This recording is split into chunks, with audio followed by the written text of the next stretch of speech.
दर्शन नमस्ते नमस्कार के छ साथीहरू सन्चै हुनुहुन्छ होला सबैजना चाहिँ ल कुवेत देशको ग्रेन हाइपर मार्केट भन्ने ठाउँमा चाहिँ आएको छु। ग्रेन हाइपर हो यो।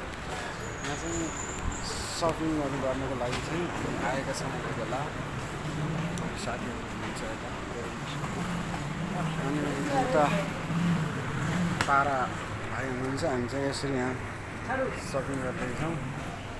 यस्तो चाहिँ सपिङ गर्ने यो ग्रान्ड हाइपर हो।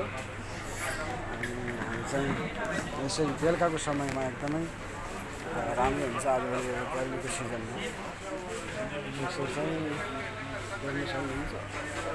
ग्रान्ड हाइपर मार्केट है, धेरै राम्रो छ। हाम्रो चाहिँ मार्केटसिप हो, मार्केटै हो हाम्रो पनि। र यसरी चाहिँ हामी यहाँ सपिङ गर्न आएका छौँ। सबैजना आराम कुशलै हुनुहुन्छ होला, कहाँबाट पनि